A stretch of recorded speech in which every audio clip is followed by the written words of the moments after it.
So, Rick, Yes, Chris? Jeff Bezos retired yesterday. Yes, and so it begins. Hey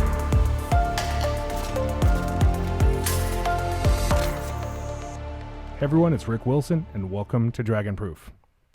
So Chris, tell me a little bit more about Mr. Bezos retiring yesterday. Well, here's the statement. This is from an email he sent to his employees. Quote, "If you do it right, a few years after a surprising invention, the new thing has become normal. People yawn. That yawn is the greatest compliment an inventor can receive. When you look at our financial results, what you're actually seeing are the long-run cumulative results of invention. Right now, I see Amazon at its most inventive ever, making it an optimal time for this transition." So I want to ask you just off the bat, is Amazon at its most inventive ever? I mean, what are your thoughts just overall on their performance in 2020? You know, it's hard for me to say because obviously Bezos's perspective includes a bunch of stuff we don't know about yet. But yeah, they're certainly at the top of their game. I mean, they struggled in the beginning of COVID with warehouse management and getting stuff delivered, but they certainly rode the wave. You know, they surfed a big wave last year and they did it really well. So I would say they're at the top of their game. They seem to be their most inventive ever. What about you personally? What's your dynamic with them versus earlier years? Yeah, you know, I mean, I think, I don't know that my personal usage of them has changed very much. One thing that seems minor that I've come to really appreciate is I got a new garage door opener recently, which sounds boring as heck, but it's by Chamberlain, and it included what they call Amazon Key. And so Amazon Key allows their Amazon drivers to put stuff in my garage. And at first I thought, no, I don't like this idea. I don't like them opening and closing my garage. It's turned out to be awesome. I don't even hear my garage. Magically, things are in my garage. Everything's videotaped, so there's no real fear of them stealing anything. At least I haven't heard any horror stories. So, you know, it's little things like that I think compound and really give Amazon some of their special sauce. I mean, but obviously this past year was a game changer in so many ways, good and bad, right? But before that, we talked a lot about Amazon and independent e-commerce. In fact, you wrote an entire book about that dynamic. And so, I mean, what was the state of play between indie e-commerce and Amazon before 2020 happened? Like, how would you describe that relationship? Yeah, I think a lot of sellers pre-COVID were really worried that Amazon was going to keep gobbling up more and more market share. This idea that they would somehow control all of retail, which we talk a lot about in the book. And if you've listened to this podcast, you know that I reject that idea. And I think 2020 clarified that Amazon's percentage of overall retail sales is growing, or their percentage isn't growing. Their sales are growing steadily, but they're growing in line with everyone else's. I think retailers come out of 2020 and realize that there's so much more opportunity in market available to them that Amazon, while still the dragon, is able to be something they can leverage and they shouldn't fear. But that really wasn't the attitude for a while. No, not at all. I mean, No, I think that attitude is we've shifted. heard some horror stories. Right? Oh yeah, I mean, when the horror stories don't go away. I had a friend of mine who I met via Miva. He was one of the earliest employees at Miva, and then also ran very early independent web stores. Ran the original florist.com, the original eBay store, selling eBay swag back in the 90s. And today he works for a 3D printer company. And he sent me pictures the other day asking me if I could get a hold of anyone at Amazon to help him with this. People buy his 3D printers or his companies, and they scavenge them for parts and send back broken, destroyed 3D printers without a box, without anything, just essentially a pile of shit. And he's like, I can't even get a hold of a human at Amazon to fix this. Do you know anybody? And I know a lot of people at Amazon, but I don't know how to get that one fixed. And so I think those horror stories, the part of the nature of what makes Amazon inventive and successful, and Google has a version of this problem, just not in the e-commerce space, is that everything that they do well, they automate. But the problem with that is it leaves room for people to exploit Amazon's weaknesses, such as consumers stealing from sellers. But since it's not Amazon's problem, so to speak, I think they have a huge blind spot there. Jeff Bezos stepping down, and he's going to be replaced by Andy Jassy, who's their leader of AWS, Amazon Web Services. And I found that super interesting. Like, why is, quote, the cloud guy, the one who's taking over? And like, what does that really say about the state of e-commerce and the state of e-commerce tech right now? Yeah, I had that exact same reaction when I first read it yesterday. And since then I've read a little more, but I think I mean, I think it sort of tells you the obvious, going back to the Bezos statement you read at the beginning. E-commerce has, and I'm not saying this to diss any of us, but e-commerce has become a yawn, right? We all expect e-commerce to work and to be there. We're probably not, other than getting stuff slightly faster than we're currently used to getting it quickly, there's not going to be massive innovations in the online selling process. There's going to be massive innovations, another thing, and I think the cloud, the infrastructure of AWS, is driving more of those innovations than any other part of their business, right? So that's why I think a guy like Andy got put into that role. Most people don't even really understand all the different ways that AWS touches their daily life, even regular consumers, right? Oh, for sure. I mean, as aware as I am, I've never stopped to look up all the services that I use that are secretly running on AWS. How does that concept tie into SaaS? Well, so AWS fundamentally, for those listening, it's essentially a huge version of what we would have called a web hosting company 20 years ago. It now powers something like a third of cloud computing. And it really isn't any different than web hosting. It's just an advanced multi-tenant version of it where you can get servers anywhere around the world and you can load balance them and you can spin stuff up. The innovations they've made they started with self-control. So I can create an AWS account and I can go turn on a server. I could probably have a server on here in 15, 20 minutes. I know people had dash buttons for a while. You hit a button, you'd have a server spun up, right? And so you can create a server on the fly. If you're a tech guy, you can tell that server to do things. And then Amazon has slowly and steadily, or quickly and steadily, added more features. So servers that used to just be blank hardware now come with interfaces that already do stuff. So if you need an AI engine to interpret pictures, they have that. If you need a big database engine, they have that. So they've really, think of it like a road system or a railroad system. They've just spent time and effort and money building all these things so that the individual consumer or programmer doesn't have to.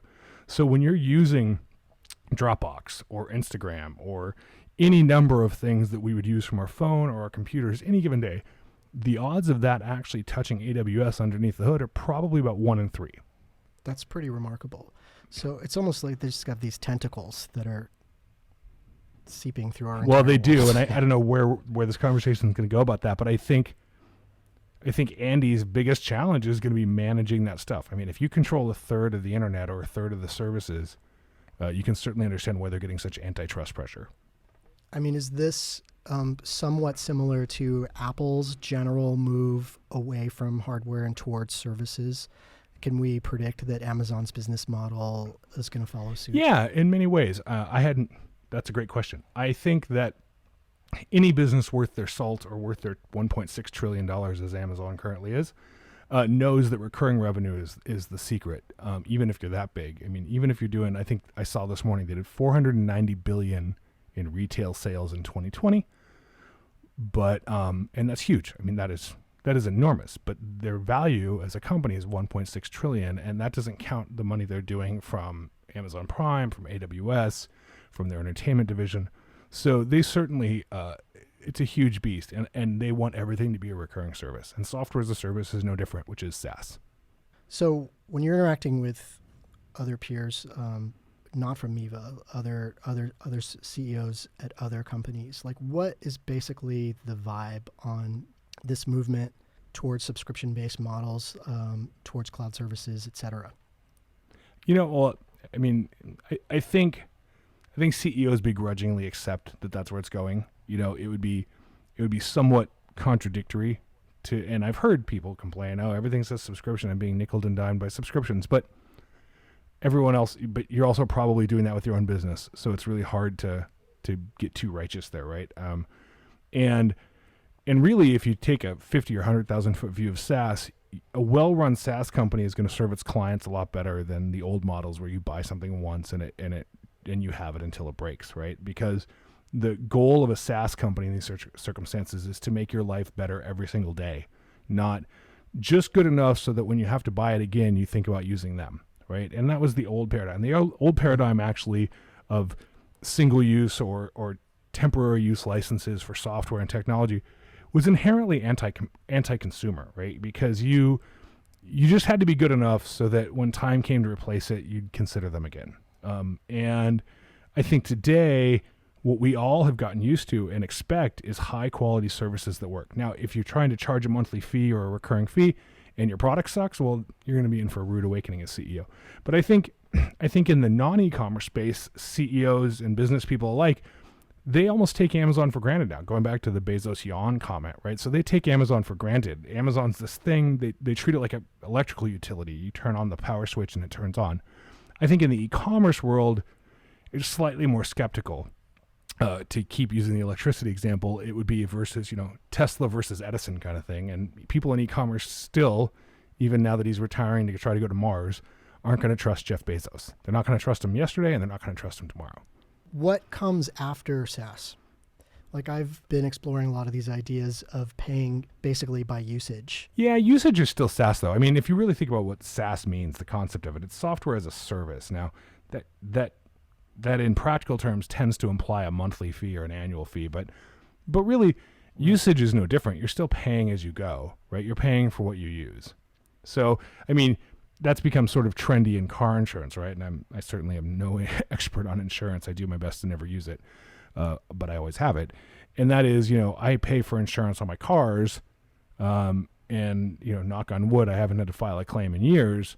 But there's now these companies that let you pay your car insurance based on the miles you drive. You put a little dongle in your car and it tracks your driving performance and your distance, and you pay. But at the end of the day, you're still paying, right? You're going to pay the same thing. And so it's just a different way to get there. I guess it's about like personalization at some point, like being able to personalize what it is that you want and what it's worth to you and how you're going to use it. And that seems to be, going back out to the Amazon thing, like that seems to be a huge drawback of doing business with Amazon as a seller, is that you can't personalize anything. Yeah, on the e-commerce side, that's absolutely true. I mean, they've made a little bit of progress on that. If you go to the Nike store with an Amazon, it's somewhat personalized. They've gotten better at giving brands their own store that they have some influence on. But even that experience is janky, right? You see the Amazon header that we're all used to, and then you see another subheader, and it looks like someone's, it reminds me of iframes if you're a tech guy from the late 1990s, and stuff's like nested within itself. And it's not ideal. It helps a little bit with product discovery around a specific brand, but it's not great. And so when you're shopping on Amazon, they maintain control, and they're likely going to continue maintaining control. I don't see an incentive for them to change that.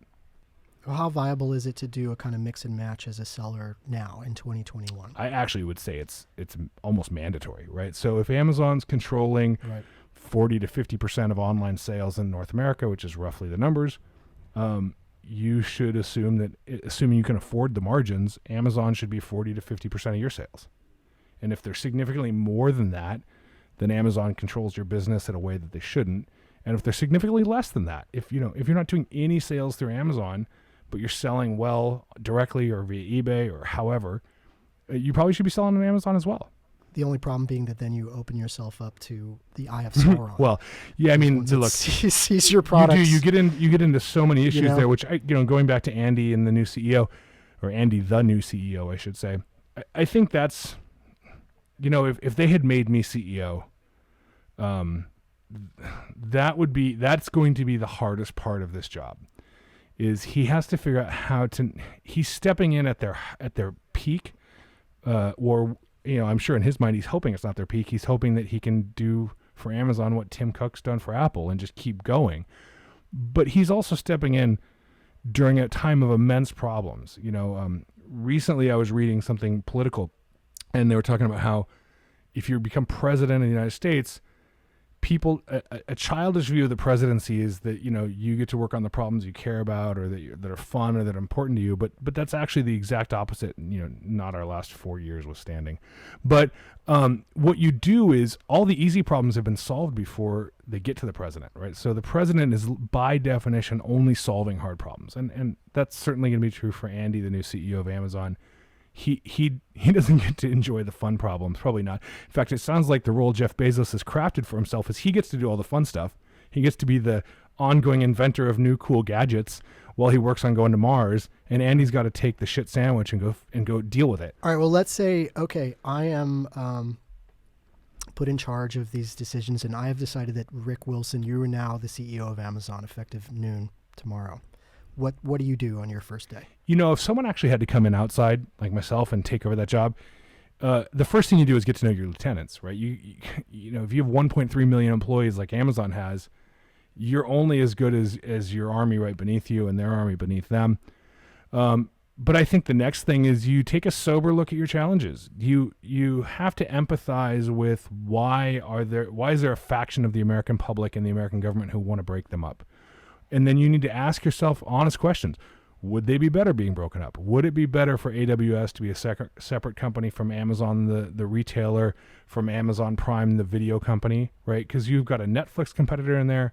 You've got a cloud infrastructure competitor in there.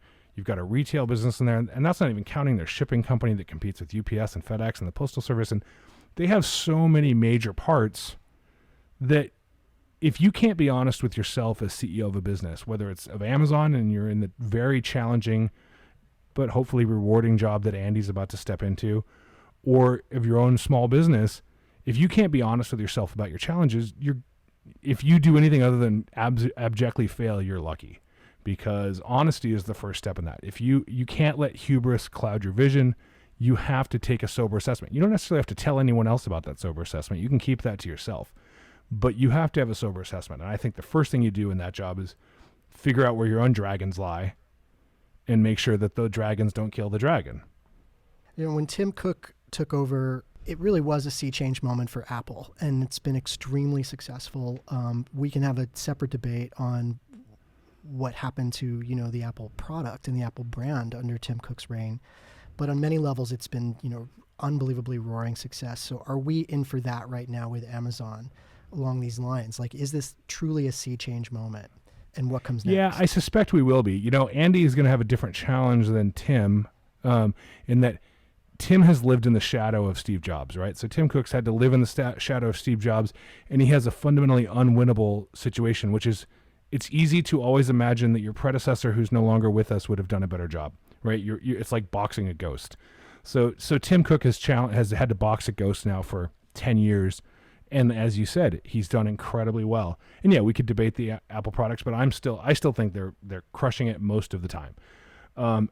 Andy's situation is he has Jeff Bezos still here, and we don't know how Jeff's going to be able to do it giving up the reins. If you look at Bill Gates as an example, Bill Gates did a great job of giving up the reins. Now, Bill, I believe, if you read interviews and books, he'll tell you it was hard for him, but he knew he had to. He knew he had to just get out of the way to let originally Steve Ballmer and now, I always forget how to pronounce his name, but Nadell run the company, and Microsoft, especially lately, is really back at the top of its game. And so I think Andy's challenge is going to be, does Jeff really step out of the way or not? And you know, hopefully for Andy's sake, Jeff does. And if he does, then I think Andy's got a chance to take Amazon to new places that Jeff couldn't see. I mean, I don't care how brilliant and smart and successful you are. Every one of us has blind spots. So it really could come back to yet another day one, putting that in quotes, at Amazon. I mean, I do think, you know, I don't know Jeff Bezos. I've seen the man in person once speak at a conference, but I think that he wouldn't have made this choice if he didn't think this was continuing the day one philosophy for Amazon, and that Andy was his best choice for continuing to create day ones. So should independent e-commerce sellers care about this news? Does this matter? I think for your average e-commerce seller, it doesn't matter in any practical sense. I don't think their business is going to be different tomorrow than it was yesterday. I think though, as a student of business, and I think any successful entrepreneur has to be a student of business, I think there's very important learnings happening right now. I think you study what Andy does. You study what's different. Same with Tim Cook and Steve Jobs. Same with Bill Gates and Ballmer, or Bill Gates and their current CEO. I think you study these things to glean insights into how you can be a better leader, right? And so this is a time of change. It's a time where you get to see a little bit behind the curtain. And it's going to be a great time from that perspective for independent entrepreneurs, whether they're in e-commerce or not, to learn how to become better business people. It's super fascinating, and glad we had this chat. You know, we actually were going to do a piece about GameStop, which was the hot story last week. It shows you the shelf life of podcasts now, doesn't it? Well, thanks to Jeff Bezos for giving us some great content for the week. Yeah, no, they did. And we'll be back in 2 weeks. We have a very special guest in 2 weeks, a longtime customer of Miva and business friend of mine. I'm excited to interview him. I won't spoil the surprise for you, but we'll be back in 2 weeks with a great, fresh episode. Talk to you all then.